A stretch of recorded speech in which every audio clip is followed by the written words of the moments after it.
1 hour 1 book, ఒక్క గంటలో ఒక పుస్తకం అనేటువంటి సిరీస్లో ఈరోజు మనం యెహోషువ గ్రంథాన్ని అధ్యయనం చేయబోతున్నాం. యెహోషువ గ్రంథాన్ని వినడానికి ఆసక్తితో వచ్చినటువంటి మీ అందరినీ అభినందిస్తూ ఉన్నాను. దేవుని వాక్యం పట్ల దేవుడు మీకు ఇచ్చిన ఆసక్తిని బట్టి వందనాలు. కేవలం దేవుని వాక్యం వినడం మాత్రమే కాదు కానీ, వ్రాసుకోవడం మాత్రమే కాదు కానీ, దాన్ని మనం చదవాలి, ధ్యానించాలి, దాన్ని మనం అనుసరించాలి. అప్పుడే దేవుడు మనల్ని మెండుగా ఆశీర్వదిస్తాడు. రైట్, మంచిది. యెహోషువ గ్రంథం 1వ అధ్యాయం 8వ వచనాన్ని చదువుకుందాం. యెహోషువ గ్రంథం 1వ అధ్యాయం 8వ వచనం. ఈ ధర్మశాస్త్ర గ్రంథమును నీవు బోధింపక తప్పిపోకూడదు. దానిలో వ్రాయబడిన వాటన్నిటి ప్రకారము చేయుటకు నీవు జాగ్రత్త పడినట్లు దివారాత్రము దాన్ని ధ్యానించిన యెడల నీ మార్గమును వర్ధిల్ల చేసుకొని చక్కగా ప్రవర్తించెదవు. తలలు వంచండి, ప్రార్థన చేసుకుందాం. ప్రేమమయుడ మా ప్రియ పరలోకపు తండ్రి, 1 అవర్ 1 బుక్ అనేటువంటి సిరీస్లో భాగంగా యెహోషువ గ్రంథాన్ని ఈరోజు మేము నేర్చుకోబోతూ ఉండగా ఈ సమయం మాకు దీవెనకరంగా ఆశీర్వాదకరంగా చేయమని ప్రార్థన చేస్తున్నాం. చేరివచ్చిన ప్రతి బిడ్డను బట్టి వందనాలు. ఏ హృదయానికి ఏ వర్తమానం అవసరమో నీకు తెలుసు ప్రభువా. ప్రతి బిడ్డను మీరు సంధించండి, ప్రతి ఒక్కరితో మీరు మాట్లాడండి. నిలవబడిన మీ దాసుని మీరు బలపరిచి బలంగా మీరు వాడుకోమని యేసు నామములో అడుగుతున్నాం తండ్రి, ఆమెన్. ప్రియులరా, పాత నిబంధన గ్రంథంలో ఈరోజు నుంచి మనము మరొక భాగములో ప్రవేశించాం. ఏమిటా భాగం? చరిత్ర పుస్తకాలు.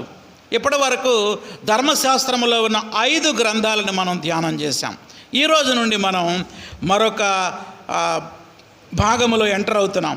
ఏమిటా భాగం పేరు? చరిత్ర గ్రంథాలు. చరిత్ర గ్రంథాలు ఎన్ని? 12. చరిత్ర గ్రంథాలు ఎన్ని? 12. ఎక్కడి నుంచి ఎక్కడి దాకా? యెహోషువ నుండి ఎస్తేరు గ్రంథం వరకు ఉన్న గ్రంథాలని చరిత్ర గ్రంథాలు అంటారు. యెహోషువ నుండి ఎక్కడి దాకా? ఎస్తేరు వరకు. చరిత్ర గ్రంథాలు ఎందుకు అసలు బైబిల్లో గ్రంథస్థం చేయబడ్డాయి? జాగ్రత్తగా వినండి. బైబిల్లో వ్రాయబడినటువంటి ఈ చరిత్ర ఎందుకు దేవుడు రాశాడు? What is the purpose of the history?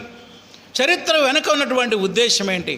చరిత్ర గ్రంథాలని బైబిల్ గ్రంథంలో దేవుడు గ్రంథస్థం చేయడంలో ఉద్దేశం ఏంటంటే, యుగాంతమందున్న మనకి బుద్ధి కలగడానికి.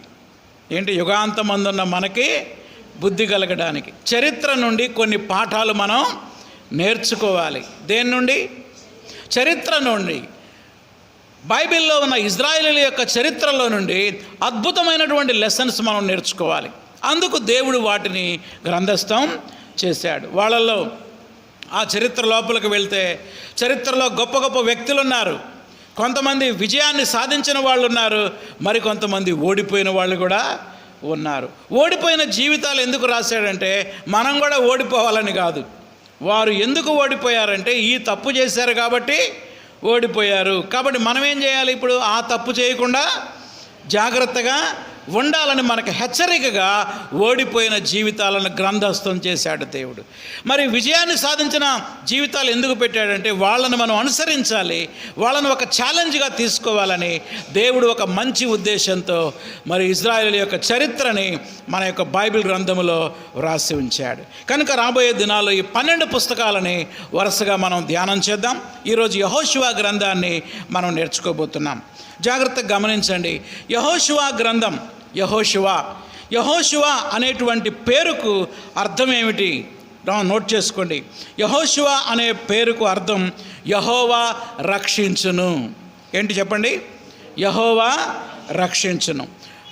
హెబ్రీ భాషలో ఉన్న యెహోషువనే గ్రీకు భాషలో యేసులాగా మారింది. యేసు అంటే ఏంటి? రక్షకుడు. యెహోషువ అన్నా కానీ రక్షకుడే. కాబట్టి యెహోషువ అనేటువంటి ఈ వ్యక్తి ప్రభు అయిన యేసుక్రీస్తుకి సూచనగా ఉన్నాడు. యెహోషువ గురించి, మరి ఆ యెహోషువ ఎవరు, ఆయనకున్నటువంటి పేరేంటి, ఆయన బ్యాక్గ్రౌండ్ ఏంటో ఒక్క వచనాన్ని మనం చూద్దాం. చూడండి, సంఖ్యాకాండం 13వ అధ్యాయం 8వ వచనం. సంఖ్యాకాండం 13వ అధ్యాయము 8వ వచనం. మరి సంఖ్యాకాండంలో మోషే 12 మందిని కనాను దేశాన్ని వేగు చూడటానికి పంపించాడు. ఒక్కొక్క గోత్రం నుండి ఒక్కొక్కరిని. అలా పంపించిన వారిలో 12 మందిలో యెహోషువ కూడా ఒకడు. ఎవరని చెప్పగలరా? యెహోషువ ఏ గోత్రానికి చెందినవాడు? Can you say anyone?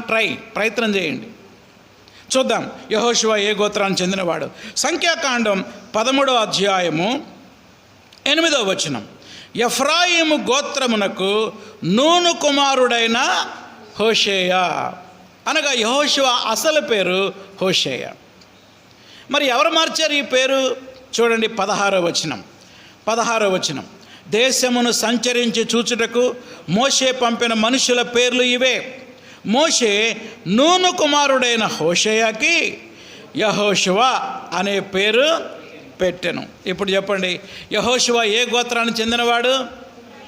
ఎఫ్రాయిము గోత్రానికి చెందినవాడు. అసలు పేరేంటి? హోషేయ. మరి ఆ పేరు ఎవరు మార్చారు? మోషే మార్చాడు. మోషే యెహోషువకి ఈ యొక్క హోషేయకి యెహోషువ అనే పేరుని పెట్టి ఆ 12 మందితో కూడా పంపించాడు వేగు చూడటానికి. ఆ సందర్భాన్ని మనం చూసాం. సరే, ఇక పుస్తకంలోకి వద్దాం. యెహోషువ గ్రంథం మరి వ్రాసినటువంటి కాలం, రచయిత ఎవరంటే యెహోషువనే. రైటర్ ఎవరు? యెహోషువ. వ్రాయబడిన కాలం 1451 నుంచి 1444 వరకు. 1451 నుంచి 1444 సంవత్సరాల మధ్య కాలంలో ఈ గ్రంథం రాయబడింది. 24 అధ్యాయాలు ఉన్నాయి ఈ పుస్తకంలో. ఎన్ని చాప్టర్స్ ఉన్నాయండి? 24 అధ్యాయాలు. మూలవాక్యం ఏంటంటే 1వ అధ్యాయం 8వ వచనం. ఇందా మనం చదువుకున్నాం కదా, 1వ అధ్యాయం 8వ వచనం. మళ్ళీ ఒకసారి చూద్దాం. చూడండి, దేవుడు యెహోషువతో అంటున్నాడు, యెహోషువ, ఈ ధర్మశాస్త్ర గ్రంథమును నీవు బోధింపక తప్పిపోకూడదు. ఆల్రెడీ ధర్మశాస్త్ర గ్రంథం మోషే ద్వారా దేవుడు ఇచ్చాడు కదా. ఈ గ్రంథాన్ని నువ్వు ఇశ్రాయేలు ప్రజలకు ఏం చేయాలి? బోధించాలి. తర్వాత దానిలో వ్రాయబడిన వాటన్నిటి ప్రకారము చేయుటకు నువ్వు జాగ్రత్త పడాలి. నువ్వు ఇతరులకు బోధించాలంటే ముందు నువ్వు దాన్ని ఏం చేయాలి? అనుసరించాలి. వాటన్నిటి ప్రకారము చేయుటకు నువ్వు జాగ్రత్త పడినట్లు దివారాత్రము దాన్ని ఏం చేయాలి? ధ్యానించాలి. ధ్యానిస్తే ఏమొస్తుంది? నీ మార్గాన్ని వర్ధిల్ల చేసుకొని చక్కగా ప్రవర్తించదవు. ఇదంతా సీక్రెట్ ఆఫ్ ద విక్టరీ. యెహోషువ విజయానికి రహస్యం ఏంటంటే దేవుని వాక్యమే. ఎవరైతే దేవుని వాక్యాన్ని ప్రేమించి, దేవుని వాక్యాన్ని దివారాత్రము ధ్యానించి, దేవుని వాక్యాన్ని అనుసరిస్తారో అలాంటి వారి జీవితం విజయవంతమైన జీవితముగా ఉంటుందంటానికి యెహోషువ గ్రంథం, యెహోషువ జీవితం ఒక చక్కటి ఉదాహరణ. రైట్. యెహోషువ గ్రంథాన్ని 3 భాగాలుగా విభజించి మనం ధ్యానం చేయవచ్చు. ఎన్ని భాగాలండి? 3. వరుసగా చూద్దాం. నంబర్ 1, యుద్ధమునకు సిద్ధపరచుట.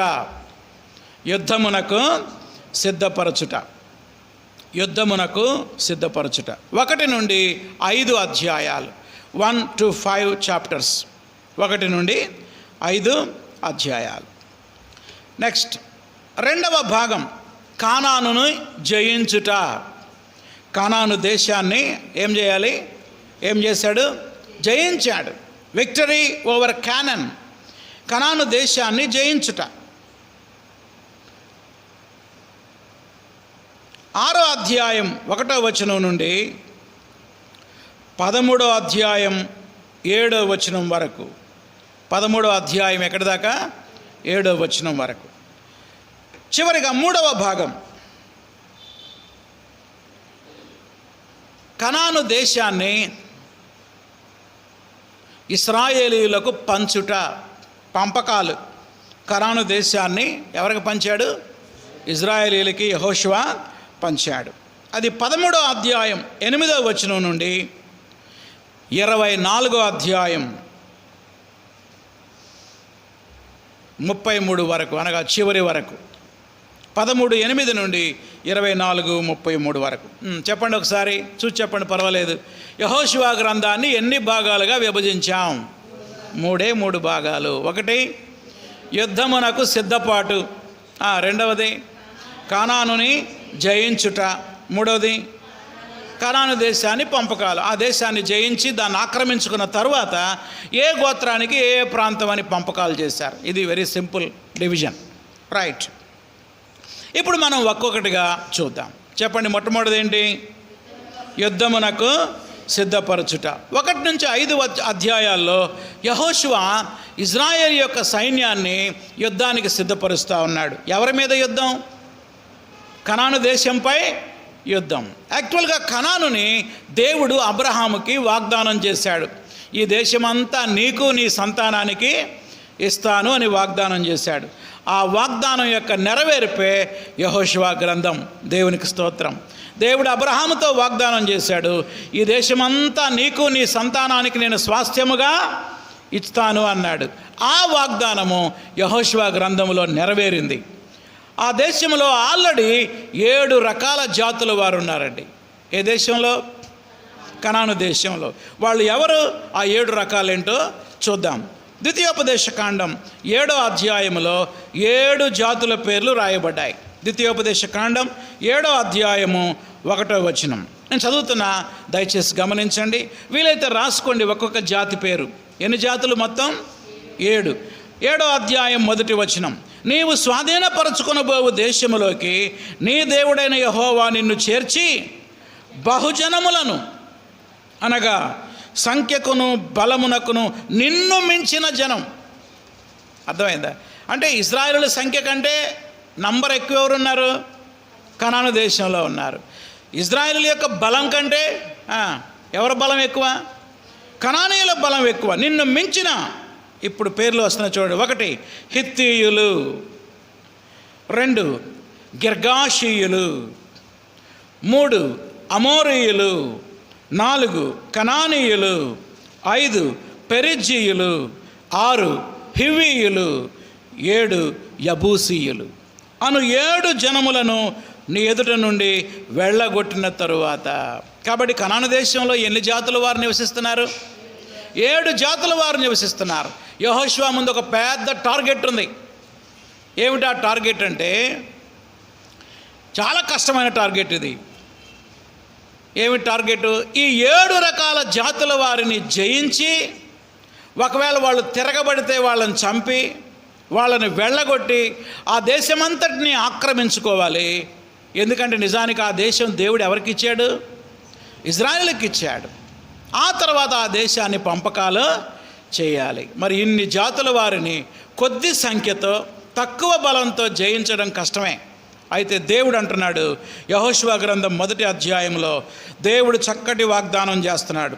5వ వచనం, నీవు బ్రతుకు దినములన్నీ ఏ మనుష్యుడు నీ ఎదుట నిలవలేక ఉండును, నేను మోషేకు తోడై ఉన్నట్లు నీకును తోడై ఉందును. నువ్వేం భయపడద్దు.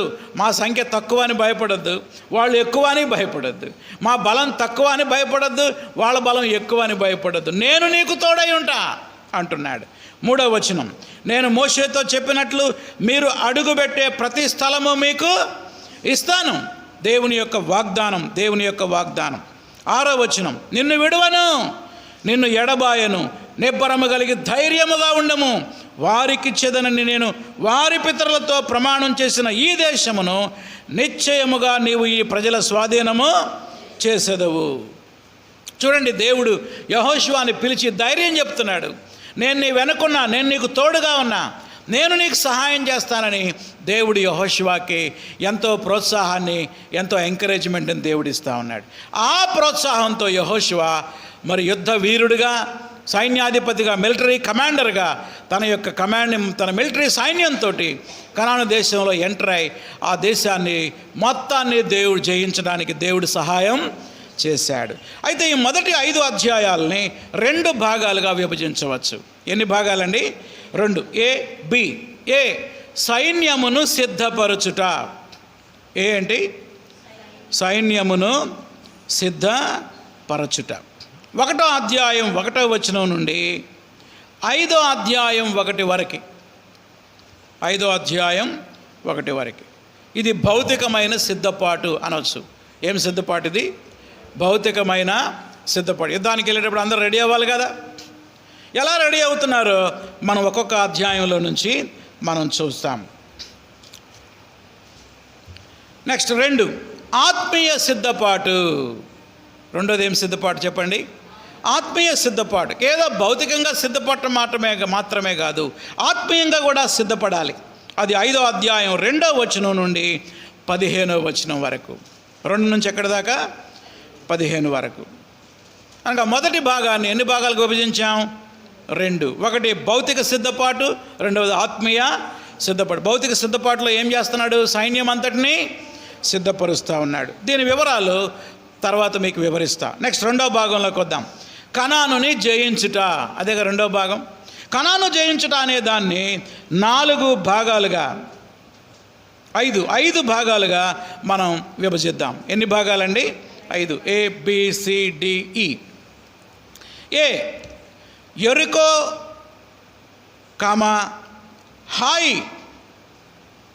హాయి పట్టణాలపై విజయం. మొట్టమొదట ఈ రెండిటి మీద గెలిచాడు. ఏమేం పట్టణాలు అవి? యెరికో, హాయ్. 6 నుండి 8 అధ్యాయాలు. 6 నుండి 8 అధ్యాయాలు. నెక్స్ట్ బి గిబియోనీయులతో సంధి చేసుకొనుట. ఎవరితోటి? గిబియోనీయులతో ఏం చేశాడు? సంధి చేశాడు. సంధి అంటే ఏంటి? సంధి అంటే యుద్ధమా లేకపోతే సమాధానమా? సమాధానం. రైట్. అది మీకు తర్వాత ఎలా ఎక్స్ప్లెయిన్ చేస్తా తర్వాత. ఎందుకు సంధి చేశాడు, ఎలా సంధి చేశాడు. అది 9వ అధ్యాయం. ఎన్నో అధ్యాయం? 9వ అధ్యాయం. సి అమోరీయులపై విజయం. ఎవరి మీద విజయం? అమోరీయులపై విజయం. అది 10వ అధ్యాయం, చాప్టర్ 10, 10వ అధ్యాయం. ABC అయిపోయినాయి. ఇప్పుడు డి, 4వది డి, యుద్ధముల యొక్క చరిత్ర. అసలు ఏ యుద్ధాలు చేశాడు, ఎవరెవరిని జయించాడు, ఆ హిస్టరీ మొత్తం 11, 12 అధ్యాయాల్లో ఉంది. యుద్ధముల చరిత్ర. సుమారు 33 మంది రాజులను జయించాడండి యెహోషువ. ఎంతమందిని? ఆ 33 మంది ఎవరెవరిని జయించాడో మొత్తం ఈ చరిత్ర అంతా 2 అధ్యాయాల్లో లెక్కించాడు. ఏమేమి అధ్యాయాలు అవి? 11 మరియు 12 అధ్యాయాలు. నెక్స్ట్ ఈ లాస్ట్ పాయింట్, జయించకుండా ఉన్న మిగిలిన భాగము. జయించకుండా ఉన్న మిగిలిన భాగం అంటే దేశమంతా జయించాడు కానీ అక్కడక్కడ కొన్ని ప్రాంతాలు జయించలా, అంటే ఇంకా చాలా మిగిలే ఉంది. ఆ భాగము 13వ అధ్యాయం 1 నుంచి 7 వచనాలు. 13వ అధ్యాయం 1 నుంచి 7 వచనాలు. మళ్ళీ ఒకసారి చెప్పనా? కనానును జయించుట అనే ఈ అంశాన్ని 5 భాగాలుగా మనం విభజించి ధ్యానం చేస్తున్నాం. చెప్పండి, మొదటి భాగం ఏంటి? యెరికో, హాయి పట్టణాలపై విజయం. 6 నుండి 8 అధ్యాయాలు. రెండవది గిబియోనీలతో సద్ది చేయటం, 9వ అధ్యాయం. సి అమోరీలపై విజయం, 10వ అధ్యాయం. డి యుద్ధముల చరిత్ర, 11, 12 అధ్యాయాలు. ఈ జయించకుండా మిగిలి ఉన్న భాగం, అది 13వ అధ్యాయం 1 నుంచి 7 వచనాల్లో ఇంకా ఏ భాగాలు జయించాలో చక్కగా వివరించి రాశాడు. ఇక 3వ భాగంలోకి వద్దాం. చెప్పండి, మూడోది ఏంటి? కనాను దేశాన్ని ఇశ్రాయేలీయులకు ఏం చేశాడు? పంచుట, పంపకాలు. ఇంకా పంపకాలు జరగలేదండి అంటారు కదా. అయ్యా మీరు పంచుకున్నారా అంటే ఇంకా పంపకాలు జరగలేదండి అంటారు. యెహోషువ అలా కాకుండా వెంటనే ఇమీడియట్లీగా ఎవరికి ఇవ్వాల్సింది వాళ్ళకి టకటక మొత్తం ఏం చేశాడు? పంచేశాడు. కనాను పంపకాలు 13వ అధ్యాయం 8 నుండి 24వ అధ్యాయం 33 వరకు. దీన్ని కూడా కొన్ని భాగాలుగా మనం చూద్దాం. 2.5 గోత్రీకులకు పంపకాలు. 2.5 గోత్రీకులకు పంపకాలు. 13వ అధ్యాయం 8 నుండి 33 వరకు. 13వ అధ్యాయం 8 నుండి ఎక్కడి దాకా? 33 వరకు.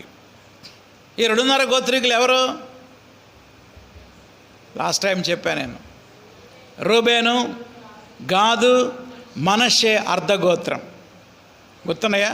రూబేను, గాదు, మనష్షే అర్ధగోత్రం. నెక్స్ట్ బి 9.5 గోత్రాల వారికి పంపకాలు. 9.5 గోత్రాల వారికి పంచుట.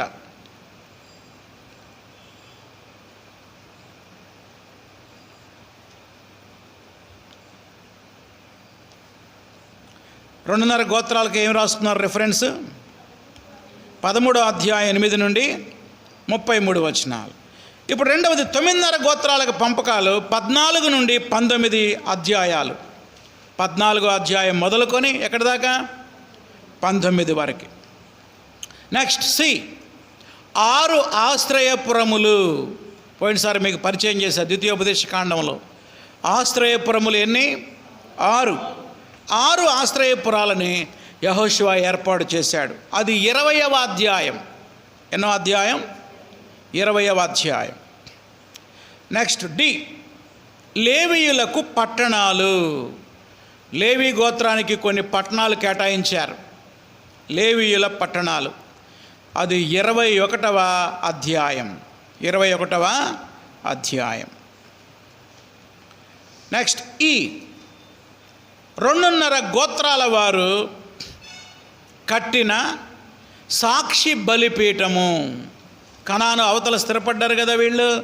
ఎవరాళ్ళు? రూబేను, గాదు, మనష్షే అర్ధ గోత్రం. వాళ్ళు ఏం చేశారంటే ఒక బలిపీఠాన్ని కట్టారు. దాని పేరేంటంటే సాక్షి బలిపీఠం. 2.5 గోత్రీకులు కట్టిన ఏంటది? సాక్షి బలిపీఠం. అది 22వ అధ్యాయం. 22వ అధ్యాయం. చివరిగా ఎఫ్ యెహోషువ వీడ్కోలు సందేశం డాష్ మరణం. యెహోషువ వీడ్కోలు సందేశం డాష్ మరణం. అది 23 నుండి 24 అధ్యాయాలు. 23 నుండి ఎక్కడి దాకా? 24 అధ్యాయాలు. ఈ రీతిగా మరి ఈ 3వ భాగాన్ని మనం విభజించవచ్చు. మళ్ళీ ఒకసారి చెప్తాను, మరి చక్కగా రాసుకున్నారో లేదో చూసుకోండి. 2.5 గోత్రీకులకు పంచుట. 13వ అధ్యాయం 8 నుండి 33 వచనాలు. బి 9.5 గోత్రీయుల వారికి పంచటం. 14 నుండి 19 అధ్యాయాలు. సి 6 ఆశ్రయపురములు. 20వ అధ్యాయం. డి లేవీయులకు పట్టణాలు పంచుట. 21వ అధ్యాయం. ఈ 2.5 గోత్రీకులు కట్టిన సాక్షి బలిపీఠం. ఎఫ్ యెహోషువ వీడ్కోలు సందేశం మరియు యెహోషువ యొక్క మరణం. 23, 24 అధ్యాయాలు. ఈ రీతిగా ఈ యొక్క 3 భాగాలని కొన్ని ఉపభాగాలుగా కూడా మనం విభజించుకోవచ్చు. ఇప్పుడు ఇక మీరు చదువుకుంటే ఏ భాగంలో ఏముందో క్లియర్గా మీకు అర్థమైపోయేది. ఇప్పుడు మనం దాని వివరణ ఏంటో చూద్దాం. మనం మళ్ళీ ముందుకెళ్దాం. చెప్పండి, మొదటి భాగం పేరేం పేరు? యుద్ధమునకు సిద్ధపరచుట. దాని 2 భాగాలు చేశాం కదా. మొట్టమొదటిది ఏంటి? సైన్యమును సిద్ధపరచుట. సైన్యాన్ని ఎలా సిద్ధపరుస్తూ ఉన్నాడో చూద్దాం. మొదటి అధ్యాయం అంతా కూడా యెహోషువకి దేవుని యొక్క పిలుపు. God called Joshua for the ministry. ఈ గొప్ప ఇజ్రాయేలు జనాంగాన్ని నడిపించడానికి దేవుడు ఒక నూతనమైన నాయకుడిని ఏర్పాటు చేసుకున్నాడు. ఎవరైనా? యెహోషువ. ఆ యెహోషువని దేవుడు ఎలా పిలిచాడో ఈ మొదటి అధ్యాయంలో మనం చూస్తాం. ఇక 2వ అధ్యాయంలో ఏముందంటే యెరికో పట్టణాన్ని వేగు చూడటానికి 2 వేగుల వారిని పంపించాడు. ఎంతమందిని? 2. 2 వేగుల వారు మరియు రాహాబ్ అనే వేశ్య. 2 వేగుల వారు మరియు రాహాబ్ అనే యొక్క వేశ్య యొక్క విశ్వాసం. మరి ఈ స్టోరీ మీరు వినే ఉంటారు. వాళ్ళిద్దరు వెళ్ళినప్పుడు డైరెక్ట్ ఎక్కడ దిగారు? రాహాబ్ ఇంట్లో దిగారు. చాలామందికి ప్రశ్న, వీళ్ళిద్దరు దేవుని బిడ్డలు కదా, వేశ్య ఇంటికి ఎందుకు వెళ్ళారని. నిజానికి ఆమె ఇల్లు గోడ మీద ఉంది. యెరికో అనే పట్టణం చాలా ఎత్తైనటువంటి గోడలు దాని చుట్టూ ఉంటాయి. ఒకసారి అంతా నా వైపు చూడండి, అర్థమైంది. 2 గోడలు ఉంటాయండి. ఎన్ని గోడలు? ఒకటి ఇన్నర్ వాల్, 2 అవుటర్ వాల్ అంటారు. అంటే లోపల నుంచి ఒక గోడ కడతారు, బయట నుంచి ఇంకొక గోడ కడతారు. ఈ 2 గోడల సందులో 2 ట్రాక్టర్లు కూడా పోతాయి అన్నమాట. అంత గ్యాప్ ఉంటుంది. ఏటి మధ్యలో? 2 గోడల మధ్యలో. మనం ఏం చేస్తాం? చెత్త తీసి గోడ అవతల పడేస్తాం కదా. వాళ్ళు కూడా అంతే, చెత్త అంతా తీసి గోడ అవతల పడేశారు. ఆ చెత్త పెరిగి పెరిగి పెరిగి పెద్దదయ్యి చివరికి ఏమైందంటే 2 గోడలు కలిసిపోయినాయి అన్నమాట. పేదవాళ్ళు ఏం చేస్తారంటే ఆ 2 మధ్యలో గోడ మీద ఇల్లు కట్టుకుంటారు. Poor people. ఆ ఇళ్ల మధ్యలో చిన్న హోటల్ పెట్టుకుందన్నమాట. ఎవరు? రాహాబ్ అనే వేశ్య. ఎవరైనా మనం వెళ్ళామనుకోండి, కొత్త ప్లేస్ బాంబే వెళ్ళాం, ఎవ్వరు లేరు మనకు అక్కడ. ఎక్కడ దిగుతాం? ఒక హోటల్లోనో ఒక లాడ్జ్లోనో దిగుతాం అన్నమాట. వీళ్ళు కూడా కొత్త వాళ్ళు. మరి వీళ్ళు ఎక్కడ ఉండాలి? ఈ దేశం వాళ్ళు ఇజ్రాయెల్ గురించి ఏమనుకుంటున్నారో తెలుసుకోవాలంటే ఆ హోటల్లో చాలామంది కూర్చొని పిచ్చాపాటి మాట్లాడుకుంటూ ఉంటారనమాట. అక్కడికి వెళ్ళారు వీళ్ళు. వెళ్ళిన తర్వాత రాహాబు దేవుని గురించి విన్నది, ఇశ్రాయేలు జనాంగాన్ని గురించి విని దేవుని మీద గొప్ప విశ్వాసంతో ఆమె తన విశ్వాసాన్ని వ్యక్తం చేసింది. అయ్యా, మీరు తప్పకుండా మా పట్టణం మీదకి వస్తారు, ఈ పట్టణాన్ని జయిస్తారు, అయితే నన్ను నా కుటుంబాన్ని మీరు మాత్రం కాపాడండి, నేను మీ దేవుడిని నమ్ముకుంటానని చెప్పింది ఆమె.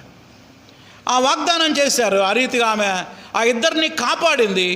ఆ తర్వాత మరి యెహోషువ ఆ దేశం మీదకి, ఆ పట్టణం మీదకి యుద్ధానికి వెళ్ళాడు. యెరికో పట్టణం అంతా తగలబెట్టాడు, కానీ రాహాబు ఇంటిని మాత్రం తగలబెట్టలా. ఆ ఇంట్లో ఉన్న వాళ్ళందరినీ బయటకు తీసుకొచ్చారు. వచ్చి ఆ రాహాబు ఏం చేసిందో తెలుసా? డైరెక్ట్గా వచ్చి ఇజ్రాయేలు జనాంగంతో కలిసిపోయింది.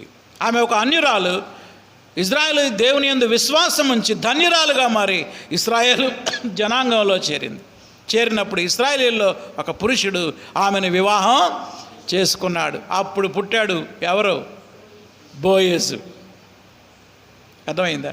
ఈ స్టోరీ అంతా కూడా యెహోషువ గ్రంథం 2వ అధ్యాయంలో రాహాబు యొక్క విశ్వాసాన్ని మనం చూస్తాం. చూడండి, యుద్ధానికి ఎలా సిద్ధపరుస్తున్నాడు. మొట్టమొదట వేగుల వారిని యెరికో పట్టణం వేగు చూడటానికి పంపించాడు. 3వ అధ్యాయంలో యోర్దాను నదిని దాటాడు. మోషే కాలంలోనేమో ఎర్ర సముద్రాన్ని దాటితే, ఇప్పుడు యెహోషువ కాలంలో యోర్దాను నది 2 పాయలైపోయింది. వర్షాకాలంలో అంట యోర్దాను నది దాని గట్ల మీద కూడా పారిద్దంట. చాలా భయంకరంగా ఉంటుందన్నమాట ఆ నది. అలాంటి నదిని మరి ఆరిన నేలగా దేవుడు మార్చాడు. దేవునికి స్తోత్రం కలుగునుగాక.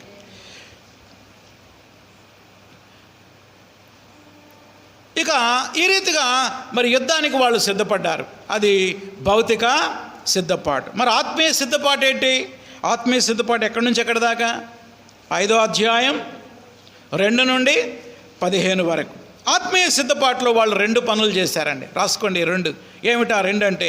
సున్నతిని ఆచరించారు, 2 పస్కా పండుగను ఆచరించారు. ఏం చేశారు? సున్నతిని ఆచరించారు, మరియు పస్కా పండుగని ఆచరించారు. ఎందుకు సున్నతి అంటే, ఈ 40 ఏళ్ల ప్రయాణంలో బయలుదేరిన వాళ్ళందరూ సున్నతి పొందారు, కానీ ఈ ప్రయాణంలో పుట్టిన వారు మాత్రం సున్నతి పొందల.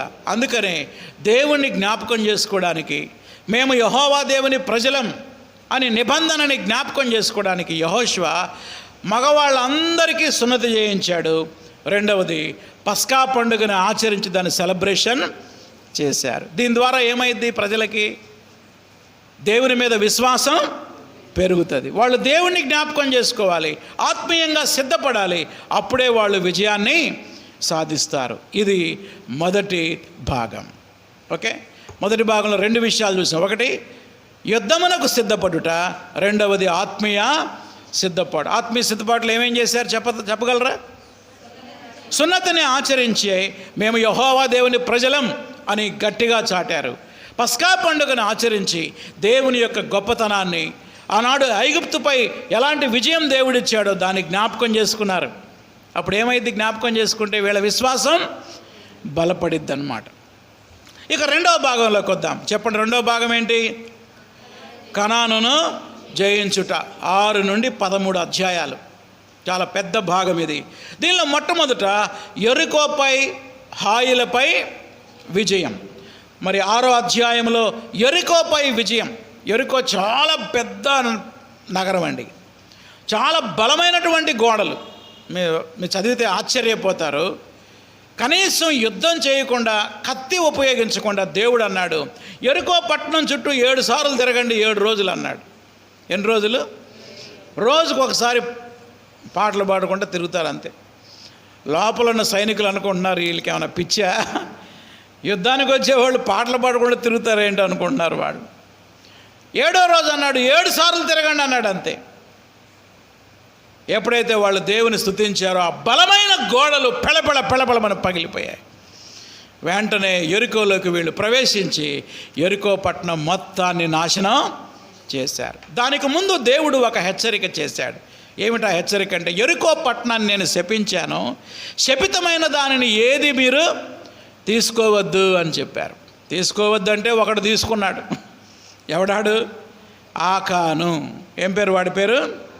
ఆకాను. ఆకాను అనేటువంటి దురాశ కలిగిన సైనికుడు అక్కడున్న బంగారాన్ని, అక్కడున్నటువంటి వస్త్రాలని తీసుకొని దాచిపెట్టుకున్నాడు. దాంతో నెక్స్ట్ ఇంకో పట్టణం ఉంది, దాని పేరు హాయ్. ఏం పేరు? హాయ్ అంటే మనం చెప్పుకునే హాయ్ బాయ్ కాదు, పట్టణం పేరు హాయ్. హాయ్ పట్టణం చాలా చిన్నదే. యెహోషువ అనుకున్నాడు అది చిన్నదే కదా, 3000 మంది పోతే అయిపోయింది అన్నాడు. నిజమే కదా అని పోయారు. తీరా చూస్తే ఆ చిన్న పట్టణం చేతిలో ఇశ్రాయేలీయులు చిత్తుగా ఓడిపోయారు. ఇది 7వ అధ్యాయం. దానికి కారణం ఏంటంటే ఆకాను చేసిన పాపం. ఆకాను చేసిన పాపం. 36 మంది హతమైపోయారంట ఇజ్రాయేల్ సైనికులు. ఎంతమంది? 36 మంది. ఇక చూడండి, యెహోషువ దేవుని సన్నిధిలో మోకాళ్ళ మీద ఉండి ప్రార్థన చేస్తున్నాడు. అయ్యా మేము ఓడిపోయామేందయ్యా? వాగ్దానాలు గుర్తొచ్చి ఉంటాయి ఎవరికి? యెహోషువ. మాకు విజయం ఇస్తానన్నావు కదా, ఇలా ఓడిపోయామేంటి? మాకు తోడై ఉంటానన్నావు కదా, ఓడిపోయామేంటి? అంత చిన్న పట్టణం చేతిలో ఓడిపోయామేంటి? ఆయన పొద్దున్న నుంచి మధ్యాహ్నం దాకా ప్రార్థన చేస్తున్నాడు. దేవుడు అన్నాడు, యెహోషువ పాపు, ఇది ప్రార్థించే సమయం కాదు, ప్రక్షాళన చేసే సమయం. మీలో ఒకడు నేను ఏదైతే తీసుకోవద్దన్నానో దాన్ని వాడు తీసుకున్నాడు, వాణ్ణి సంహరించితేనే కానీ నేను మీకు సహాయం చేయనన్నాడు. అప్పుడు సీట్లు వేస్తే ఆకాను పేరు బయటపడింది. చూడండి ఆకాను ఏమంటాడు. ఆకానుతో ఒక మాట అంటాడు యెహోషువ. 19వ వచనం, యెహోషువ గ్రంథం 7వ అధ్యాయం 19వ వచనం. బైబిల్ చూడండి, యెహోషువ గ్రంథం 7వ అధ్యాయం 19వ వచనం. అప్పుడు యెహోషువ ఆకానుతో, నా కుమారుడా, నేనైతేనా ఓరి దుర్మార్గుడా, దుష్టుడా అనేవాడిని. మరి మీరేమంటారు? మీరు అంటారా నా కుమారుడా అని? చెప్పరేందండి, అంటారా అనరా? యెహోషువ ఎంత ప్రేమగా మాట్లాడుతున్నాడు చూడండి. వీడి మూలంగా దేశం ఓడిపోయింది, వీడి మూలంగా 36 మంది ఏమైపోయారు? చనిపోయారు సైనికులు. 36 మంది భార్యలు విధవరాళ్ళు అయ్యారు, పిల్లలు తండ్రి లేని వాళ్ళు అయ్యారు. ఆ ప్లేస్లో మనం ఉంటే ఓరి దుర్మార్గుడా, దుష్టుడా అనేవాళ్ళం. యెహోషువకి ఎంత ఓపిక, ఎంత సహనం అండి. ఏమని పిలుస్తున్నాడు? నా కుమారుడా. నాకు భలే ఇష్టం అసలు ఈ మాట. ఎంత ఓపిక, ఎంత సహనం. నా కుమారుడా, ఇశ్రాయేలు దేవుడైన యెహోవాకు మహిమను చెల్లించి ఆయన ఎదుట ఒప్పుకొని నువ్వు చేసిన దాన్ని మరుగు చేయక నాకు తెలుపుమని నిన్ను. మనమైతే డిమాండ్ చేస్తున్నా అనేవాళ్ళమే, కమాండ్ చేస్తున్నా అనేవాళ్ళమే. వేడుకొనుచున్నాను. ఇది నేర్చుకోవాలండి నాయకులమైన మనం. అర్థమైందా? తల్లిదండ్రులమైన మనం, లీడర్స్గా ఉన్న మనం యెహోషువ జీవితంలో ఓర్పు, సహనం. తప్పు చేశాడు, వాడు దుర్మార్గుడే, కానీ వాడిని ఎలా చూడాలి మనం? ప్రేమతో. వెంటనే వాడు చెప్తున్నాడు చూడండి 21వ వచనం. దోపుడు సొమ్ములో ఒక మంచి షేనారు పై వస్త్రము, 200 తులాల వెండి, 50 తులాల ఎత్తుగల బంగారపు కమ్మిని. ఇలా సర్కిల్ గీసుకోండి. నేను చూచి, నంబర్ 1. 2 ఆశించి, 3 తీసుకొంటిని, 4వది దాచుకొంటిని. చెప్తారా? 4 స్టెప్స్ ఇవి. చూచి, ఆశించి, తీసుకొని, దాచుకున్నాను. ఇవి డౌన్ స్టెప్స్ అన్నమాట. ఒక వ్యక్తి పాపంలో ఎలా పడతాడంటే ఎలా పడతాడు? చూడరాని దృశ్యాన్ని చూస్తాడు, ఫస్ట్ డౌన్ స్టెప్. రెండోది దాన్ని ఏం చేస్తాడు? ఆశిస్తాడు. నా వైపు చూస్తారా? చూచి, తర్వాత ఆశించి, తర్వాత తీసుకొని, తర్వాత దాచుకున్నాడు. ఎవరికి తెలియదులే అనుకున్నాడు. ఎవరు చూశారు? దేవుడు చూశాడు. ఆకాను జీవితం మనందరికీ పెద్ద వార్నింగ్.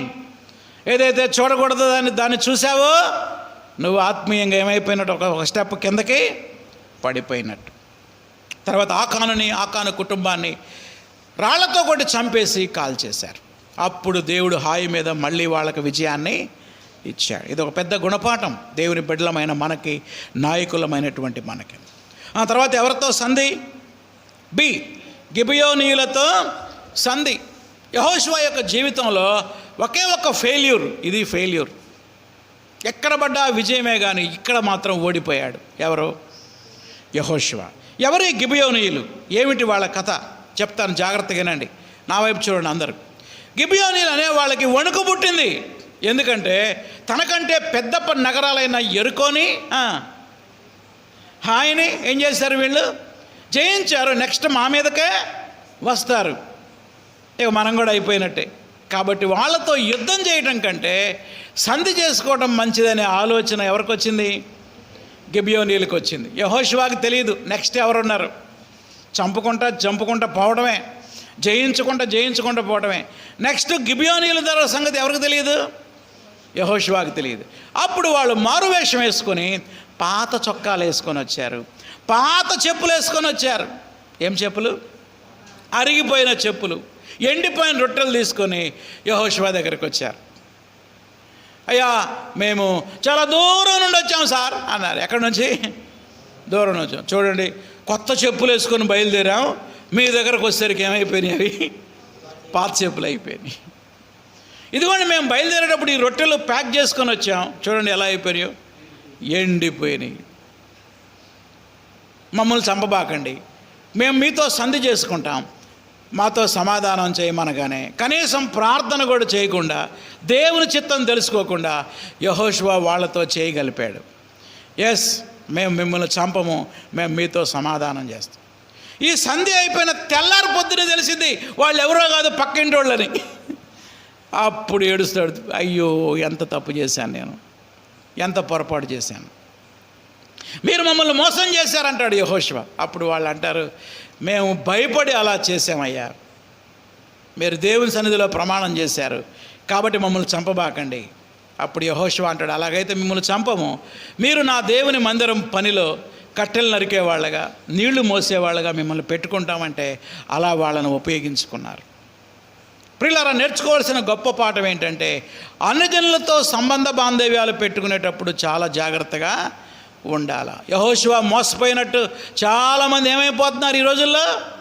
మోసపోతున్నారు. మేము కూడా చర్చికి వస్తామండి అంటారు, మేము కూడా వెళ్తామండి చర్చికి అంటారు అన్నమాట. ఎప్పుడు వెళ్తారో తెలుసా? వాళ్ళు పండగ రోజు వస్తారు అంతే. పండగ రోజు వచ్చేవాళ్ళు మారు మనసు పొందినట్ట. పండగ క్రైస్తవులను వివాహం చేసుకోకూడదు, వాళ్ళు క్రైస్తవులైనా. ఎందుకని? వాళ్ళకేం లేదు, మారు మనసు లేదు. మా అబ్బాయి కూడా చర్చికి వెళ్తాడండి, మేము కూడా వెళ్తామండి, మా అమ్మాయి కూడా వెళ్తా అంటారు. జాగ్రత్త. గిబియోనీలతో సంధి మనకు ఒక గొప్ప వార్నింగ్. ఇది ఎన్నో అధ్యాయం? 9వ అధ్యాయం. ఇక 3వది అమోరీలపై విజయం. ఎవరి మీద విజయం? అమోరీలు మొత్తం 5 రాజులు. 10వ అధ్యాయంలో అమోరీలు ఏం చేశారంటే, వినండి, స్టోరీ చెప్తా వినండి, నా వైపు చూడండి. ఆ తర్వాత నెక్స్ట్ అమోరీలు ఏం చేశారంటే, ఇప్పటికే వాళ్ళు యెరికోను జయించారు, హాయిని జయించారు. గిబియోనీలు వాళ్ళతో ఏం చేశారు? సంధి చేసుకున్నారు. ఇంకేముంది, మన ఒక్కళ్ళ వల్ల కాదని చుట్టుపక్కల ఉన్న 5 రాజుల్ని తోడు చేసుకొని గిబియోనీలతో యుద్ధానికి వచ్చారు వాళ్ళు. ఇప్పుడు యుద్ధం ఎవరెవరికంటే అమోరీయుల 5 రాజులు ఇంటూ గిబియోనీయులు. ఇలా పెట్టుకోండి మీ నోట్స్లో. అమోరీయుల 5 రాజులు ఇంటూ ఎవరితో యుద్ధం? గిబియోనీయులతో యుద్ధం. ఇప్పుడు చెప్పండి, గిబియోనీయులతో యుద్ధానికి వెళ్తే గిబియోనులకు సపోర్ట్ ఎవరు రావాలి? చెప్పరేందండి? ఎవరు రావాలి? యెహోషువ రావాలి. ఎందుకని? వాళ్ళిద్దరు ఏం చేసుకున్నారు? సంధి చేసుకున్నారు. అప్పుడు యెహోషువ తన సైన్యాన్ని తీసుకొని గిబియోనీయులకి సపోర్ట్కి వచ్చాడన్నమాట. ఇప్పుడు ఎలా చూడవచ్చు దీన్ని? అమోరీయుల 5 రాజులు ఇంటూ గిబియోనీయులు ప్లస్ యెహోషువ యొక్క సైన్యం. అర్థమైందా మీకు? ఇప్పుడు ఈ అమోరీయుల 5 రాజులపై విజయం కోసం యెహోషువతో దేవుడు అంటున్నాడు, యెహోషువ నువ్వు భయపడొద్దు, 5 రాజులు నీ మీదకు వస్తున్నారని, చాలా గొప్ప సైన్యం అది, నేను మీ పక్షంగా యుద్ధం చేస్తా అని దేవుడు గొప్ప అద్భుతాలు చేశాడు ఈ యుద్ధంలో. మొత్తం 3 అద్భుతాలు చేశాడండి. ఎన్ని అద్భుతాలు? 3. వరుసగా చెప్తా, రాసుకోండి. నెంబర్ 1, అమోరీయుల సైన్యాన్ని కలవరపరిచాడు. 10వ వచనం చూడండి, 10:10. అప్పుడు యెహోవా ఇశ్రాయేలీయుల ఎదుట వారిని కలవరపరచగా. అమోరీయుల సైన్యంలో ఏమొచ్చిందంట? కలవరం వచ్చింది. యెహోషువ గిబియోను ఎదుట మహాఘోరముగా వారిని హతము చేశాను. ఒకటి, కలవరపరిచాడు. 2వది, గొప్ప వడగండ్లు కురిపించాడు ఆ సైన్యం మీద. 11వ వచనం, మరియు వారు ఇశ్రాయేలు ఎదుట నుండి బెత్ హోరోముకు దిగిపోవు త్రోవన పారిపోతూ ఉంటే అజేకాకు వచ్చే వరకు యెహోవా ఆకాశము నుండి గొప్ప వడగండ్లను వారి మీద పడవేశాను, దాని చేత వాళ్ళు చనిపోయారు. ఇశ్రాయేలీయులు కత్తివాత చంపిన వారి కంటే వడగండ్ల చేత చచ్చిన వారు ఎక్కువ. ఒక్కొక్క వడగండ్లు కిలో బుర్ర ఉంటుంది. వాళ్ళేమో పారిపోతున్నారు ఓడిపోయి. ఈ పారిపోయే సైన్యం మీద దేవుడు ఏం కురిపించాడు? ఇక బతుకుతారా? వడగండ్లు చిన్న రాయి మీద పడితేనే తట్టుకోలేము. అట్లాంటిది కిలో వెయిట్ ఉన్నటువంటి కిలోలు పడితే ఏం బతుకుతారు? మూడవది ఇంకా గొప్ప అద్భుతం, సూర్యుణ్ణి చంద్రుణ్ణి దేవుడు ఆపివేశాడు. దేవునికి స్తోత్రము కలుగును గాక. ఎవరిని? సూర్యుణ్ణి చంద్రుణ్ణి. సందర్భం చెప్తా జాగ్రత్తగానండి. ఆ దినాల్లో యుద్ధాలు ఎలా జరిగేవంటే ఉదయాన్నే ప్రారంభమై సూర్యోదయంతో స్టార్ట్ అయ్యి సూర్యాస్తమయంతో అయిపోవాలన్నమాట. ఇప్పుడు సూర్యోదయంలో మొదలైంది యుద్ధం, సూర్యాస్తమయం అవుతుంది, కానీ ఇంకా శత్రువులు చంపమంటడం అనేది పూర్తి కాల. అప్పుడు యెహోషువ ధైర్యంగా ఒక ప్రార్థన చేశాడండి. ఎట్లొచ్చిందో అసలు ఈయనకింత ధైర్యం? చరిత్రలో ఎవ్వరు కూడా అలాంటి ధైర్యం చేయాల. చూడండి 12వ వచనం.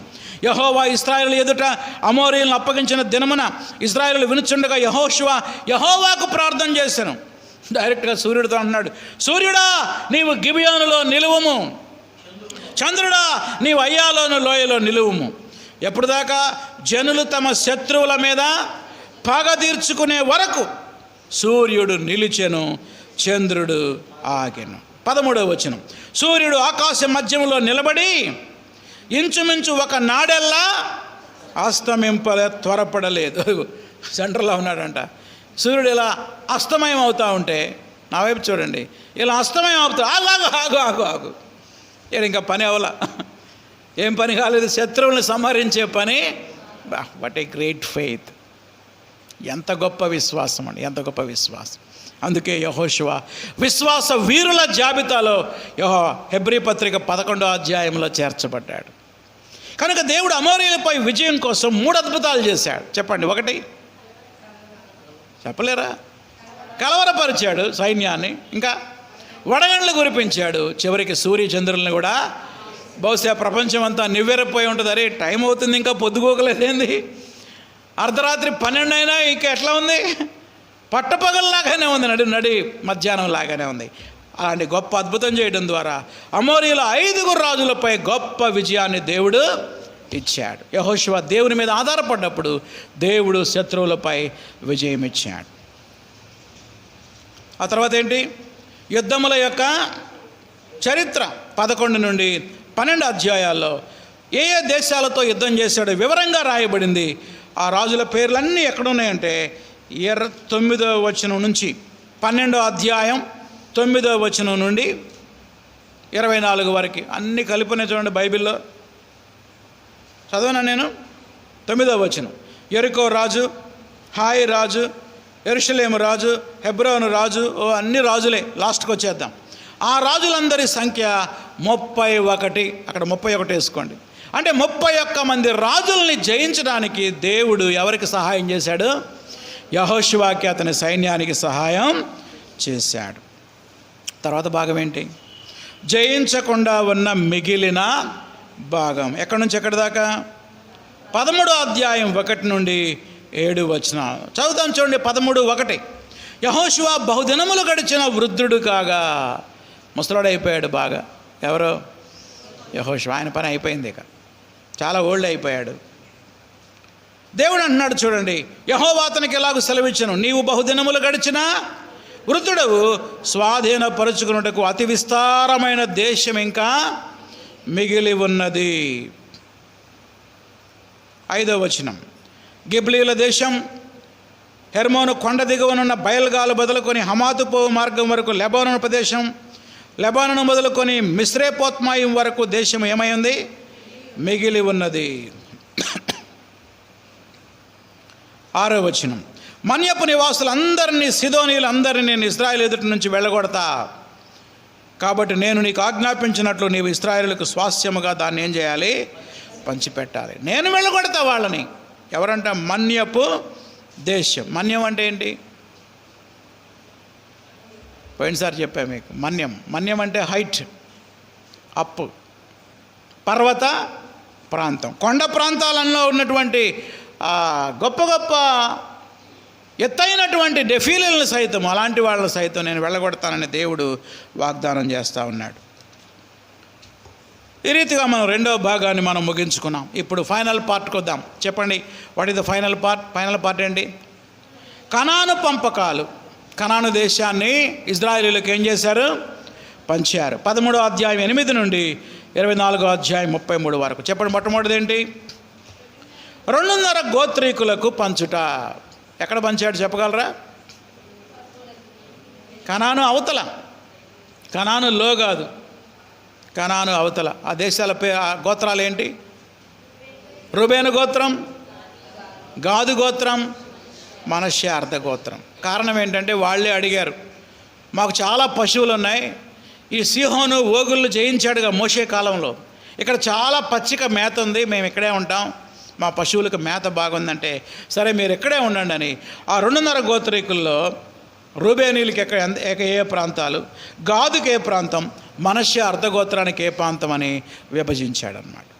నెక్స్ట్ రెండోది ఏంటి? 9.5 గోత్రాల వారికి కానానుని పంచుట. 14-15 అధ్యాయాలు యోధా వంశస్థులకు పంచాడు. రాసుకోండి, 14-15 అధ్యాయాలు ఏ గోత్రీకులకి? యోధా గోత్రీకులకి. యోధా గోత్రీకుల్లో యోధా దేశం, యోధా గోత్రం నుండి పంపబడిన వ్యక్తి ఎవరు? 12 మందిని పంపించాడుగా మోషే, యెహోషువని పంపించాడు. యోధా గోత్రం నుండి కూడా ఒక వ్యక్తిని పంపించాడు. ఎవరైనా? కాలేబు. ఎవరైనా? కాలేబు. చూడండి, కాలేబు గురించి కొన్ని మాటలు చూద్దాం. కాలేబు ఏమంటున్నాడో చూడండి. 9వ వచనం, 14:9. ఆ దినమున మోషే ప్రమాణం చేసి, నీవు నా దేవుడైన యెహోవాను నిండు మనసుతో అనుసరించావు గనుక నీవు అడుగుపెట్టిన భూమి నిశ్చయముగా నీకు నీ సంతానానికి ఎల్లప్పుడూ స్వాస్థ్యముగా ఉండును. 10వ వచనం, యెహోవా చెప్పినట్లు యెహోవా మోషేకు ఆ మాట సెలవిచ్చినప్పటి నుండి ఇశ్రాయేలుల అరణ్యములో నడిచిన 45 ఏండ్లు ఆయన నన్ను సజీవుడిగా కాపాడాడు. నేను ఇప్పుడు 85 ఏండ్ల వాడను. 11వ వచనం, మోషే నన్ను పంపినాడు, నాకెంత బలమో నేటి వరకు నాకంత బలం, యుద్ధం చేయడానికి కానీ వచ్చుచూ పోచుండడానికి కానీ నాకు ఎప్పటి ఎట్లు బలం ఉన్నది. కాబట్టి ఇప్పుడు ఏం చేయాలంటే ఆ మన్య ప్రాంతం నాకు ఇవ్వమంటున్నాడు, ఆ కొండ ప్రాంతం నాకు, నేను పోయి ఇప్పుడు వాళ్ళని జయించి దాన్ని నేను ఆక్రమించుకోండి. యెహోషువ అన్నాడు, ఒరేయ్ మనం ముసలం అయిపోయావరా, అప్పుడు బలం వేరు ఇప్పుడు బలం వేరు. యెహోషువ అన్నాడు కాలేబుతోటి, తమ్ముడు మనం ఏమైపోయాం? ముసలం అయిపోయాం. నువ్వు ఎక్కడ వెళ్తావు చెప్పు? నువ్వు ఏడెళ్తావు? ఆ కొండలాడెక్కుతావు. అక్కడ ఉన్నటువంటి ఎవరు వాళ్ళు? గొప్ప గొప్ప అనాకీలు ఉన్నారు, 9 అడుగులు ఎత్తున్న వాళ్ళు, వాళ్ళని ఎలా జయిస్తావు నువ్వంటే అప్పుడు అంటున్నాడు కాలేబు, యెహోషువ 40 ఏళ్ళప్పుడు నాకు ఎంత బలం ఉందో 85 ఏళ్ళప్పుడు కూడా నాకు అంతే బలం ఉంది. ఎందుకో తెలుసా? నేను నిండు మనసుతో దేవుణ్ణి నేను వెంబడించాను. నువ్వేం భయపడద్దు, నువ్వు నాకు నువ్వు అను, నేను వెళ్ళిపోతా ఇప్పుడు అన్నాడు. సరే పోయా అనగానే ఆయన వెళ్ళాడు. వెళ్ళి అక్కడ ఉన్నటువంటి హెబ్రోనుని జయించి, అనాకీలను జయించి ఆ దేశాన్ని ఆక్రమించుకున్నాడు. ఎవరైనా? కాలేబు. కాలేబు ఏం పేరు? గోత్రం ఏంటి? యోధా గోత్రం. యోధా గోత్రం. కాలేబుకు ఒక కుమార్తె ఉందండి. ఎవరైనా చెప్పగలరా ఏం పేరు? ఏం పేరు? సేవకురాలు చెప్పకూడదు, ఇంకెవరైనా చెప్పచ్చు. కాలేబు కుమార్తె అమ్మ చెప్పండి. అక్సా, రైట్ ఆన్సర్. చూడండి 16వ వచనం, 15వ అధ్యాయం 16వ వచనం. కాలేబు కిరియత్ సెఫెరు పట్టుకొని దాన్ని కొల్లపెట్టిన వానికి నా కుమార్తె అయిన అక్సానిచ్చి పెళ్లి చేస్తానని చెప్పాడు. కాలేబు సహోదరుడు కనజ కుమారుడైన ఒత్నియేలు దాన్ని పట్టుకుని కనుక అతడు తన కుమార్తె అయిన అక్సాను అతనికిచ్చి పెళ్లి చేశాను. కిరియత్ సెఫెర్ అని ఒక పట్టణం ఉందండి, చాలా భయంకరమైన పట్టణం. అక్కడ అనాకీలు ఉన్నారు. కాలేబు ఒక సవాలు విసిరాడు, ఎవరైతే కిరియత్ సెఫెర్ను జయిస్తారో వాళ్ళకి నా కూతురునిచ్చి పెళ్లి చేస్తాను. అప్పుడు వాళ్ళల్లో ఒత్నియేలు అనేటువంటి ఒక బలము కలిగిన యవనస్తుడు వచ్చి నేను వెళ్తానని పోయి కిరియత్ సెఫెర్ను జయించి ఆయన కుమార్తెని వివాహం చేసుకున్నాడు. ఏం పేరు అమ్మాయి పేరు? అక్సా. అక్సా ఈ పేరు పెట్టుకోవాలి ఆడపిల్లలు పుడితే. అన్ని మరియమ్మ, మార్తమ్మ ఇవే కాదు పెట్టుకునేది, ఇలాంటి పేర్లు కూడా పెట్టుకుంటే క్రైస్తవ సమాజానికి ఈ పేర్లు పరిచయం అవుతాయి అన్నమాట. నెక్స్ట్ తర్వాత 16-17 అధ్యాయాల్లో యోసేపు పుత్రులకు స్వాస్థ్యము. యోసేపు పుత్రులకు స్వాస్థ్యం. ఎవరు యోసేపు కుమారులు ఎవరు? మనషే, ఎఫ్రాయిం. మనషేకి ఎక్కడ పంచారు, ఎఫ్రాయిము గోత్రానికి ఎక్కడ పంచారో ఈ 16-17 అధ్యాయాల్లో మనం చూస్తాం. 18వ అధ్యాయం బెన్యామీను గోత్రానికి పంచాడు. ఎన్నో అధ్యాయం? 18వ అధ్యాయం. ఇక 19వ అధ్యాయం అంతా మిగిలిన గోత్రాలన్నిటికీ పంచాడు. మిగిలిన గోత్రాలు ఏమేంటి? షిమ్యోను, జబూలూను, ఇశ్శాఖరు, ఆషేరు, నఫ్తాలి, దాను. ఈ 6 గోత్రీకులకి 19వ అధ్యాయంలో భూమి పంచాడనమాట. 19వ అధ్యాయంలో ఎన్ని గోత్రాలకి పంపకాలు ఉన్నాయి? 6 గోత్రాలకి. ఏమేంటి ఆ గోత్రాలు? షిమ్యోను, జబూలూను, ఇశ్శాఖరు, ఆషేరు, నఫ్తాలి, దాను గోత్రానికి. ఈ రీతిగా 9.5 గోత్రాలకి కనాను ఏం చేశారు? పంచారు. ఆ విషయాలు మనం 14 నుండి 19 అధ్యాయాల్లో మనం చూసాం. ఓకే, ఇక 20వ అధ్యాయం. ఏంటి 20వ అధ్యాయం? మీకు నోట్స్ చెప్పాను. ఆశ్రయపురములు. ఆశ్రయపురాలు మొత్తం 6. ఒకసారి నా వైపు చూడండి. ఈ 9.5 గోత్రాలకి, వీళ్ళంతా కనాన్లో ఉంటారు కదా, వీళ్ళకి 3 పట్టణాలు. కానాను అవతల, యోర్దాను అవతల ఉన్నారు 2.5 గోత్రికులు, వాళ్ళకు 3 పట్టణాలు యెహోషువ ఏర్పాటు చేశాడు. అంటే యోర్దాను అవతల 3 పట్టణాలు, యువతల 3 పురములు. వాటి పేర్లేంటి చూడండి. 20వ అధ్యాయం 7వ వచనంలో పేర్లు ఉన్నాయి. అప్పుడు వారు నఫ్తాలీల మన్యములో గలిలయలో కేదేషు, ఇలా సర్కిల్ గీసుకోండి, ఇది మొదటి ఆశ్రయపురం. ఎఫ్రాయిం మన్యములో షెకెము, అది 2వ ఆశ్రయపురం. యూదా వంశస్థుల మన్యములో హెబ్రోను. 8వ వచనంలోకి రండి. తూర్పు దిక్కున యోర్దాను అద్దరిన యెరికోనొద్ద రూబేనీయుల మైదానములో బేసెరు, అది రూబేను ఏరియాలో. గాదీయుల గోత్రంలో నుండి రామోతు, బేసెరు, రామోతు. బాషానులో గోలాను. నేను పోయినసారి ద్వితీయోపదేశకాండం చెప్పినప్పుడు చెప్పా మీకు. ఆశ్రయపురము ఎవరికి? లేవీయులకా? పొరపాటున హత్య చేసిన వాడికి.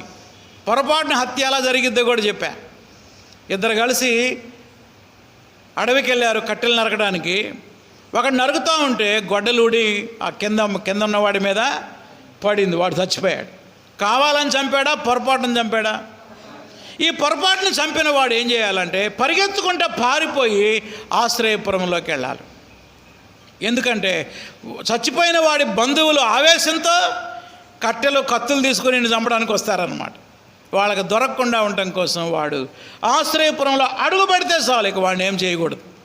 ఆ తర్వాత పెద్దలు పంచాయతీ ఏర్పాటు చేసి ఈ హత్య ఎలా జరిగింది, కావాలని జరిగిందా, పొరపాటున జరిగిందా అని ఆ తర్వాత జడ్జిమెంట్ ఇస్తారు. ఎంత మంచి దేవుడు అండి మన దేవుడు, ఎంత అద్భుతం. ఆశ్రయపురములు దేవుని యొక్క ప్రేమకు, దేవుని యొక్క కనికరానికి నిదర్శనం. 21వ అధ్యాయంలో లేవీయులకు పట్టణాలు పంచాడు. ఎవరికండి? లేవీయులకి. అన్ని గోత్రాల్లో ఒక్కొక్క పట్టణం. ఎందుకని లేవీయులు అందరికీ అవసరమే కదా. అవసరమా? ప్రతి గోత్రం, ఉదాహరణ యోధా గోత్రం ఉందనుకోండి, అక్కడ కొన్ని పట్టణాలు. రూబేను గోత్రం ఉంటే అక్కడ కొన్ని పట్టణాలు. ఎందుకని వాళ్ళని దేవునిలో నడిపించడానికి, ఆత్మీయంగా వారిని బలపరచడానికి లేవీయులకు కొన్ని పట్టణాలని పంచాడు.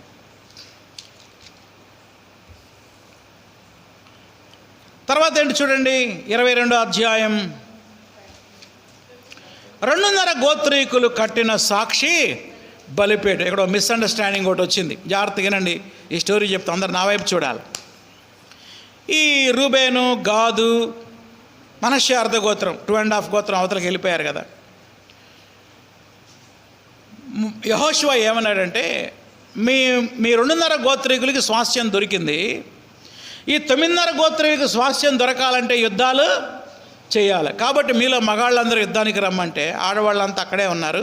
మగవాళ్ళంతా వచ్చి ఈ యుద్ధాలన్నిటిలో పార్టిసిపేట్ చేశారు. అంతే, అన్ని యుద్ధాలు అయిపోయిన తర్వాత ఇక మీరు మీ స్వాస్థ్యానికి వెళ్ళిపోండి అని పంపించారు. ఇక వాళ్ళు వచ్చి వాళ్ళకి మాకు సంబంధం ఉంది అని తెలియజేయడానికి ఒక బలిపీఠం కట్టారు.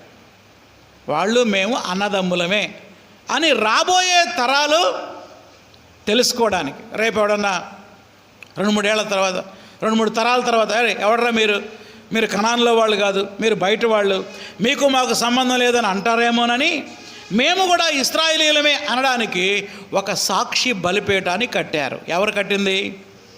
2.5 గోత్రికు. ఈ వార్త ఈ 9.5 గోత్రాలకు తెలిసింది.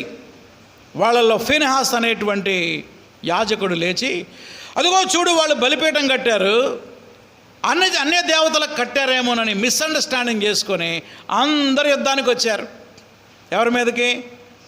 2.5 గోత్రికులు. అప్పుడు 2.5 గోత్రికులు వచ్చాయ్యా, అందరికి దండం పెట్టి, ఇది మేము అన్య దేవతలకు కట్టిన బలిపీఠం కాదు, రాబోయే తరాల్లో మీరు మమ్మల్ని తిరస్కరించకుండా ఉండాలని కట్టాము. ఇక్కడ యెహోవా దేవునికే బలి అర్పిస్తాం, కానీ అన్య దేవతలకు మేము అర్పించమని. అప్పుడు మళ్ళీ వాళ్ళు సమాధాన పడ్డారు. ఈ స్టోరీ అంతా ఎన్నో అధ్యాయంలో ఉంటుంది? 22వ అధ్యాయం చివరిగా 23వ అధ్యాయం 22వ అధ్యాయంలో చివరిగా 23-24 అధ్యాయాలు యెహోషువ యొక్క వీడ్కోలు సందేశం. చాలా గొప్ప సందేశం అండి ఇది మీరు తీరిగ్గా చదవండి. సమయం అయిపోయింది, టైం వివరించడానికి సమయం లేదు, కానీ ఒక్క మాట మాత్రం చదువుతా. చాలా ముసలివాడైపోయాడు యెహోషువ, చనిపోవడానికి సిద్ధంగా ఉన్నాడు. చనిపోయేటప్పుడు వాళ్ళందరి ముందు ఒక ఛాలెంజ్ చేశాడు. ఏమిటి ఆ ఛాలెంజ్? చదువుతాను చూడండి. 15వ వచనం, 24:15. యెహోవాను సేవించుట మీ దృష్టికి కీడని మీరు తోస్తే మీరు ఎవరిని సేవించెదరు? నది అద్దరిన మీ పితరులు సేవించిన దేవతలను సేవించెదరు. అమోరీయుల దేశంలో నివసిస్తున్నారే, వారి దేవతలను సేవిస్తారో నేడు మీరు కోరుకొనుడి.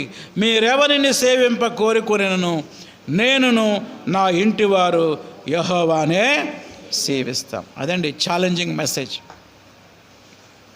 ఒకసారి నా వైపు చూడండి. నది అవతల ఉన్న దేవతలు ఎవరు?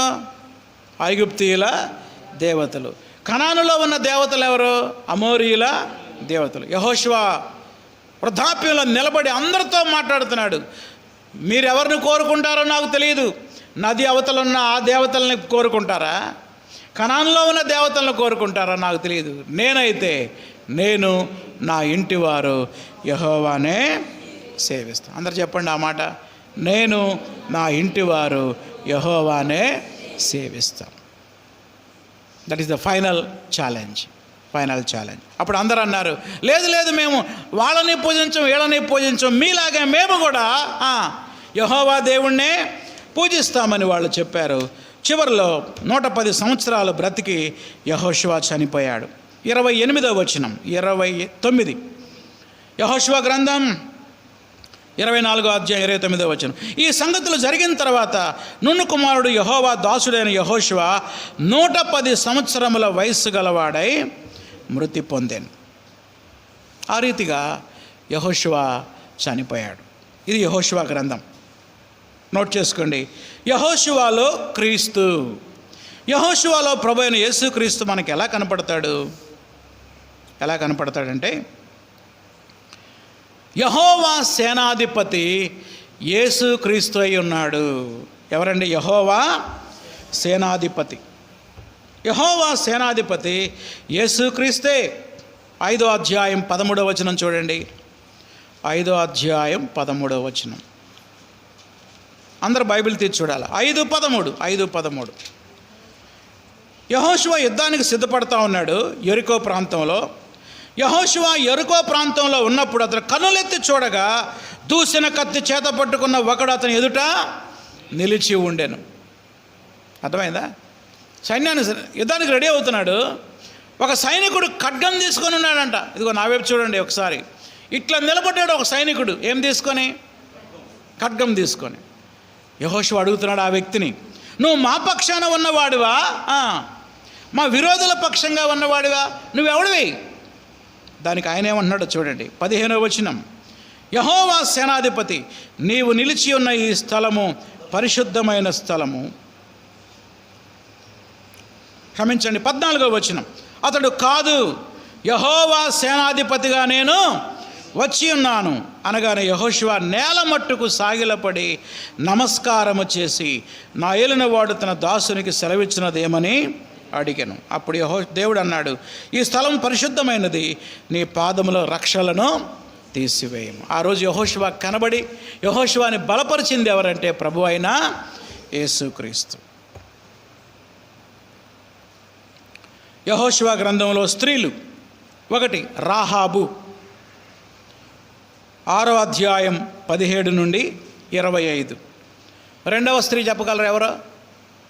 అక్సా, 15వ అధ్యాయం 16 నుండి 19. 3వదిగా సెలోపెహెదు కుమార్తెలు, వాళ్ళు కూడా వచ్చారు. ఇందాక టైం దొరక్క నేను చెప్పలా. ఆ 5 అమ్మాయిలు వచ్చారు. పేర్లు చెప్పగలరా? మహలా, నోయా, హొగ్లా, మిల్కా, తిర్సా. యెహోషువ దగ్గరకు వచ్చి చెప్తున్నారు, సార్ మీకు గుర్తుందో లేదో, మోషే గారు అప్పుడు ఏమన్నాడో తెలుసా? మేము ఆడపిల్లలమైనా మా తండ్రి స్వాస్థ్యం మాకు ఇస్తానని వాగ్దానం చేశాడు. కాబట్టి ఇప్పుడు మీరేం చేయాలంటే మాకు కూడా స్వాస్థ్యం పంచండి, ఈ భూమి పంచండి మాకు అన్నారన్నమాట. కనుక వీళ్ళు ఈ యొక్క పుస్తకంలో ఉన్నారు. చివరిగా నేర్చుకోవలసిన పాఠాలు. 1, పాపం అపజయాన్ని ఇస్తుంది. అది మొదటి పాఠం. ఏంటి పాపం ఏమిస్తుంది? ఎవరు ఎగ్జాంపుల్ ఎవరు చెప్పలేరా? ఆకాను. పాపం అపజయాన్ని ఇస్తుంది. 2, యెహోషువ వలె విశ్వాసంతో ప్రార్థించాలి. యెహోషువ ప్రార్థన మనందరికీ మాదిరి. ఏమిటా ప్రార్థన?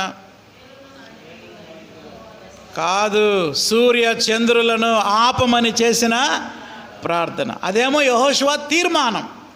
నేను నా ఇంటివారు అనేది ఆయన చేసుకున్న తీర్మానం. ఆయన చేసిన ప్రార్థన ఏంటి? సూర్యుడా గిబియోనులో నిలువుము, చంద్రుడా నీ వయ్యానులో ఆగు. నువ్వు ఆగు, తొందరపడద్దు, నువ్వు ఆగు అన్నాడు. ఎంత విశ్వాసం అండి. 3వది, ప్రభువు శక్తితో మనం అపవాదిని జయించగలం. అది ఎవరి శక్తితో? ప్రభువు శక్తితో మనం అపవాదిని జయించగలం. ఎఫెసీ పత్రిక 6వ అధ్యాయంలో ఉంది. మన శత్రువు ఇప్పుడు ఎవరు? కనానీయులు కాదు మన శత్రువులు. ఇప్పుడు మనం చంపాల్సింది ఎవరినో తెలుసా? కనానీయులు కాదు, అపవాదే మన యొక్క శత్రువు. మనందరికీ ఏకైక శత్రువు ఎవరు? అన్యజనులా? కాదండి, సువార్త వ్యతిరేకులు అంతకంటే కాదు. వాళ్ళంతా మన మిత్రులే, మనకు కావలసిన వాళ్ళే. కొత్త నిబంధన కాలంలో ఎవ్వరు మన శత్రువులు కారు. మన శత్రువు ఎవడో? మన విరోధి అయినా అపవాది. వాడిని జయించాలంటే మన సొంత శక్తితో మనం జయించలేం. మనకి ఏ శక్తి కావాలి? దేవుని శక్తి కావాలి. చివరిగా ఆత్మీయ శత్రువులను చంపాలి. అది ఎవరిని చంపాలి? ఆత్మీయ శత్రువులను చంపాలి. కొలస్సీ పత్రిక 3వ అధ్యాయం 5వ వచనం చదవండి ఎవరైనా. కొలస్సీ పత్రిక 3వ అధ్యాయం 5వ వచనం. మన ఆత్మీయ జీవితంలో మనం బలపడటానికి, ఎదగడానికి ఈ శత్రువులు మనల్ని దాడి చేస్తూ ఉంటారు. వాటిని మనం చంపాలి. కావున భూమి మీద ఉన్న మీ అవయవములను, అనగా వినండి, జారత్వమును, అపవిత్రతను, కామాతురతను, దురాశను, ధనాపేక్షను చంపివేయుడి. ఇప్పుడు మనం చంపాల్సింది మనుషుల్ని కాదు. మనలో ఉన్న ఈ 5 పాపాలను మనం ఏం చేయాలి? చంపాలి. మరి చంపామా? చంపకపోతే అవే మనల్ని చంపుతాయి. ఇప్పుడు మన మధ్యలోకి ఇప్పుడు తోసపాము వచ్చిందనుకోండి, నాగుపాము, ఏమంటారు అందరూ? చంపండి అంటారు. ఎందుకు అనేది? దాన్ని చంపకపోతే అదే మనల్ని చంపుద్ది. కాబట్టి మనలో ఉన్న జారత్వాన్ని చంపాలి, ఇంకా అపవిత్రతను చంపాలి, కామాతురతను చంపాలి, దురాశను చంపాలి, ధనాపేక్షను కూడా చంపేయాలి. ప్రార్థన చేసుకుందాం. తలలు వంచండి. ఒక నిమిషం మన హృదయాల్లో ప్రార్థన చేసుకుందాం. యెహోషువ గ్రంథం ద్వారా దేవుడు నీతో నాతో మాట్లాడుతున్నాడు. పాపం అపజయాన్ని ఇస్తుంది. దేన్ని మనం ఆశిస్తున్నాం, దేన్ని మనం చూస్తున్నాం? చూచి ఆశించి తీసుకొని దాచుకున్న ఆకాను వలె ఉన్నావా? ప్రార్థన చేసుకో. ప్రభువా, నా కళ్ళతో చూడరాని దృశ్యాలు చూడకుండా ఉండడానికి నాకు సహాయం చేయమని ప్రార్థన చేసుకుందాం. నీలో ఉన్న జారత్వాన్ని, అపవిత్రతని, దురాశను చంపగలిగావా? ప్రార్థన చేద్దాం. ప్రభువా, యెహోషువ లాంటి విశ్వాసంతో కూడిన ప్రార్థన నాకు నేర్పించయ్యా అని మనం ప్రార్థన చేద్దాం. ప్రేమగల మా తండ్రి, ఈ దినం చరిత్ర గ్రంథాల్లో మొదటి గ్రంథమైన యెహోషువ గ్రంథాన్ని మేము నేర్చుకోవడానికి మాకు సహాయం చేశారు. కేవలం నేర్చుకోవడం మాత్రమే కాదు ప్రభువా, యెహోషువ లాంటి విశ్వాసంతో కూడిన ప్రార్థన మీరు మాకు నేర్పించండి. అలాంటి బలమైన విశ్వాసం మాకు దయచేయండి. ముఖ్యంగా మేము ఏమి చంపాలో మీరు మాకు సెలవిచ్చారు. మాలో ఉన్న జారత్వాన్ని, అపవిత్రతని, కామాతురతని, దురాశని, ధనాపేక్షను చంపివేయడానికి సహాయం చేయండి. రాహాబు లాంటి విశ్వాసం ఈ వాక్యం వింటున్న ప్రతి ఒక్కరికి మీరు దయచేయండి. దేవ, ఎన్నో పాఠాలు మీరు మాకు నేర్పిస్తున్నారు. ఈ వాక్యాన్ని ధ్యానించడం మాత్రమే కాదు, దాన్ని అనుసరించి యెహోషువ వలె విజయవంతం అవడానికి సహాయం చేయమని, చేరువచ్చిన బిడ్డలందరినీ దీవించమని యేసు నామములో అడుగుతున్నాం తండ్రి. ఆమేన్. ప్రభు యేసు రక్తమే జయం, అపవాది క్రియలకు లయం.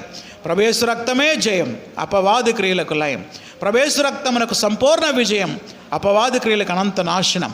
హల్లెలూయా, స్తుతి స్తోత్రం. ఆమేన్. మన తండ్రి అయిన దేవుని ప్రేమ, ప్రభు అయిన యేసుక్రీస్తు కృప, పరిశుద్ధాత్మ అన్యోన్య సహవాసం ఇప్పుడు ఎల్లప్పుడూ సదాకాలం మనకు తోడై ఉండునుగాక. ఆమేన్. అందరికీ వందనాలండి. ఈ వారమంతా యెహోషువ గ్రంథాన్ని చదవండి, ఆత్మీయ మేలు పొందండి. God bless you. Thank you.